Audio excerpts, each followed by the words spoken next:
nós temos que tomar um cuidado com a vida em geral, né? Nós temos que ter um olhar mais afinado, mais apurado para perceber algumas coisas que talvez pareçam ser boas pra gente em algum momento, mas elas podem nos levar para um caminho onde não seja muito bom assim. Como, por exemplo, o elogio, né? Por que o elogio ele pode ser algo que deturpa a alma do ser humano?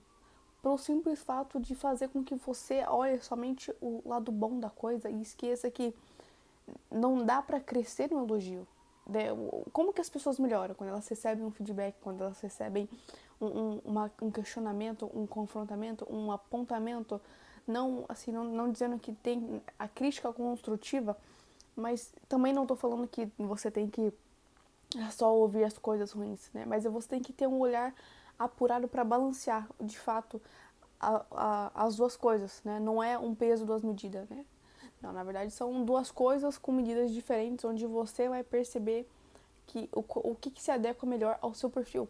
Então, por exemplo, nós temos, né, que ter em mente que o ser humano ele cresce na dor, no desconforto, cresce no desafio, cresce nos desafios, né? Cresce com uma oportunidade nova que tem para né, para melhorar.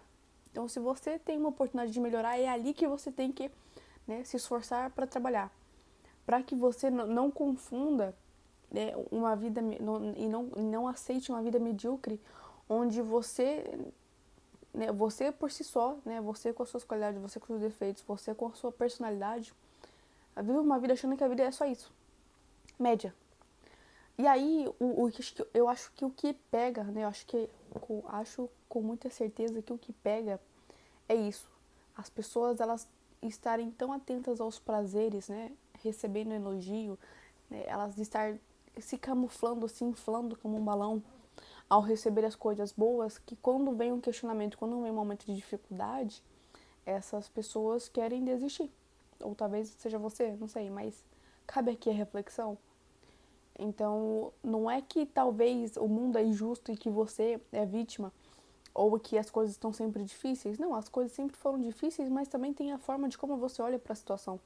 Então, quando você olha a vida sendo muito boa apenas quando você recebe elogio, quando você apenas recebe uma afirmação, quando você apenas recebe um incentivo, né? E olhando para essa ótica, realmente a vida vai ser péssima quando você tiver um confrontamento. Então, quando a gente olha para essa situação e percebe que, poxa vida, talvez o problema não seja que eu eu não consigo encarar os problemas de fato em si e entender que eu tenho que olhar as críticas, mas também entender o porquê só a minha motivação, ou melhor, o porquê eu tenho uma motivação apenas nas coisas boas. E isso é muito ruim, porque voltando a falar, ninguém cresce, né, na área de conforto. A zona de conforto, ela cabe nisso. Onde o ser humano não tem esse confrontamento, onde você não se confronta também a perceber que há outras oportunidades, porque o ponto é, sempre terá outras formas de você crescer, outras oportunidades, outros meios a serem trabalhados, né? Para ter outros finais também. E isso faz com que você talvez não perceba o fato de você ficar tão fechado na hora de receber um feedback, na hora de receber uma crítica, na hora que você percebe que tem pontos a melhorar. Tudo bem que a forma como as pessoas trazem isso para nós, né, o tom de voz, o contexto em si, ele tem que ser muito bem treinado, tem que ser muito bem observado. Mas o ponto é, nada adianta ter, né, o momento perfeito para ouvir algo, o timing perfeito, o tom de voz, né, perfeito, né, para ouvir, onde as pessoas tragam isso para você, né, no caso, ou para mim. Não adianta ter tudo isso sendo que eu ou você não está aberto o suficiente para mudar. Porque é isso que vai definir de fato se você vai conseguir observar essas coisas ou não, entende?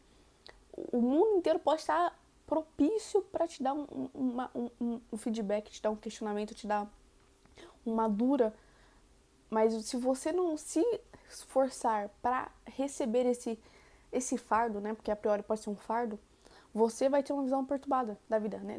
Deturpada de que a vida é muito difícil, o mundo é injusto, eu tenho que sempre que melhorar. Cara, se você olhar isso como uma forma ruim, talvez você tenha que entender que o seu comodismo e o fato de você não chegar em tantos lugares como você gostaria é pelo fato de que você não olha para esse ponto. ponto onde há melhoria. E isso é muito difícil no começo. Então, eu lembro de uma situação que eu vou citar aqui pra vocês, né? Pra vocês perceberem o que aconteceu comigo. Em que eu estava trabalhando, eu estava estudando, e a demanda no trabalho era assim, era muito alta, no sentido de eu não conseguir dar conta, porque era tanta coisa, e eu confesso que naquele ponto eu também estava um pouco desorganizada. E eu lembro que eu recebi um feedback disso, né, da pessoa que trabalhava comigo, falou, Carol, você tem que se organizar um pouco mais nessas coisas aqui, né, então olha, faz tal, faz isso, isso, isso. E eu fazia, né, e em alguns momentos funcionava muito, tinha outros momentos que não funcionava muito, porque a minha organização precisava ser trabalhada internamente também. Mas esse não é o ponto da questão. O ponto da questão é que a pessoa me submeteu a um teste de atenção, onde eu não lembro qual que foi meu score, eu não tenho nenhum papel aqui comigo. E aí, eu lembro que a pessoa falou assim, olha, né, o que ele você não tem falta de atenção nas coisas. E aí, eu guardei aquela informação não como o meu diagnóstico final, mas eu guardei aquela informação, né, ficou ali em algum momento. E aí, quando eu estava estudando, né, eu estava na faculdade de psicologia, e eu lembro que, não sei se foi lá, não lembro exatamente aonde eu vi isso, ou se foi um meu outro professor do meu outro curso que falou algo muito interessante, que é isso, que não adianta nada querer submeter as pessoas a um teste onde o ambiente não está propício, né? Então, por exemplo, eu realmente não estava com atenção, gente.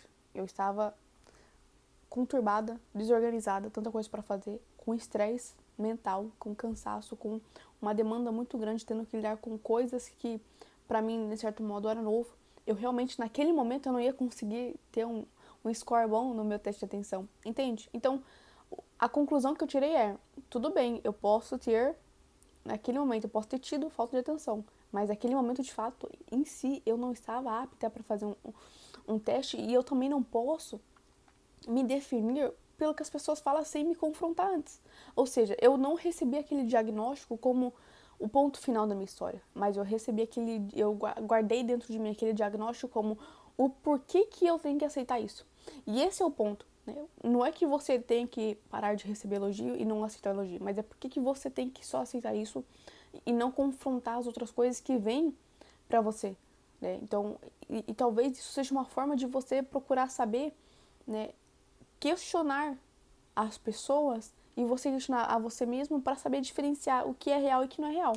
Né? Eu entendo, como eu falei, não descarto que naquele momento que eu fiz o teste eu não estava apta, né? Não estava calma, eu sabia que aquilo ia, né, ia me iniciar de alguma forma, então, e a minha cabeça, né, tudo bem, eu não estava num ambiente propício para fazer, não estava emocionalmente preparada para fazer aquilo, mas eu fiz.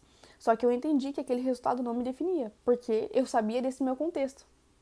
E eu entendi que as coisas, testes, eles não são, em sua maioria, uma forma de encapsular, rotular, né, enquadrar o ser humano em um lugar. Não, os testes, eles são uma forma de você perceber aonde você tem que melhorar, aonde é a sua fraqueza e a sua qualidade, aonde, né, é o seu ponto forte, o seu ponto fraco, e ali, em cima disso, você vai ser condicionado, orientado a fazer o melhor para você de acordo com o seu perfil, entende?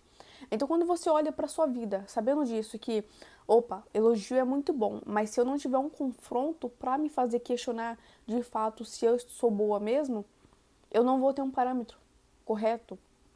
E isso vai ocorrer que eu vou ser só apenas motivado quando eu receber um elogio, entende? Então, o elogio ele é bom, mas em todos os momentos você vai ter que fazer uma autoanálise, não esperar com que as pessoas também elas tenham esse papel na sua vida, né, de trazer para você um feedback de algo que você tem que procurar fazer por conta própria, procurar saber aonde eu estou errando e parar para pensar nisso. Olha, eu errei quando eu falei muito alto, quando eu xinguei, quando eu fui impaciente, quando eu fui irresponsável em não entregar o trabalho no prazo definido. Então, quando você tem clareza das coisas, você vai conseguir melhorar. E esse é o ponto aqui, né? É fazer com que você melhore. Então, pense nisso, que talvez as oportunidades que você precisa de melhoria estão na forma como você recebe as coisas do mundo. Então, se você recebe a crítica como algo ruim, você sempre vai se levar para um lado de comodismo, né? De um lado onde você não se esforça tanto. Mas, por outro lado, se você se permite ter o contato com o confronto, não que o confronto, né, não que o questionamento, não que a crítica ela vai te definir, mas se, quando você se permite a passar por esse ambiente, você vai ter pelo menos a noção real. Que olha, fulano falou aquilo, eu tenho que confrontar. Então, por exemplo, uma pessoa que fala que você é incapaz. Cara, por que a pessoa fala que eu, incapaz, que eu sou incapaz? A pessoa nem me conhece. A pessoa nem sabe dos meus pontos fortes, dos meus pontos fracos. Tudo bem, talvez nem eu sei, nem eu tenho conhecimento disso, né? Nem eu sei isso, mas o ponto é, por que eu vou deixar essas coisas me definirem? Entende? Por que você aceita tanto o elogio com uma facilidade, como se aquilo realmente fosse você?